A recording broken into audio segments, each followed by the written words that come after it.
સાપુતારાના તળાવમાં હોટલોએ ગંદુ પાણી છોડ્યું, તંત્ર ચૂપ। રાજ્યના એકમાત્ર ગિરિમથક સાપુતારા ખાતેના હોટલિયારો દ્વારા હોટલોમાં વપરાશમાં લીધેલા ગંદા પાણીનો નિકાલ સાપુતારા સ્થિત આવેલા તળાવમાં કરતા સ્થાનિકોમાં રોષની લાગણી ફેલાઈ છે।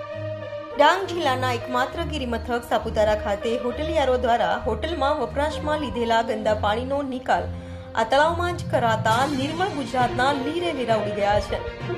અહીં સાપુતારા હોટલિયારોની તગડી કમાણીના આડોડાઈમાં આ ગંદા પાણીનો નિકાલ તેઓ દ્વારા તળાવમાં જ કરાતા સ્થાનિક નગરવાસીઓ સહિત પ્રવાસીઓના આરોગ્ય સામે પણ ખતરો ઉભો થતા પ્રશ્નાર્થ સર્જાયો છે।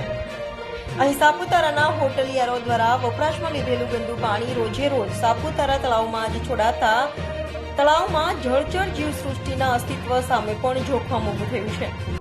આ સાથે હોટલિયારોના ગંદા પાણીના કારણે તળાવનું પાણી પણ પ્રદૂષિત બનતા સ્થાનિકોમાં રોષની લાગણી ફેલાઈ છે। ગિરિમથક સાપુતારાના હોટલિયારોના આડોડાઈના કારણે સાપુતારા તળાવનું પાણી હાલમાં પ્રદૂષિત થઈ રહ્યું છે, જેથી ડાંગ કલેક્ટર શ્રી મહેશભાઈ પટેલ દ્વારા પ્રવાસીઓ સહિત સ્થાનિકોને ધ્યાનમાં રાખી પ્રદૂષણ ફેલાવતા હોટલિયારો સામે લાલાક કરે તેવી માંગ ઉઠી છે।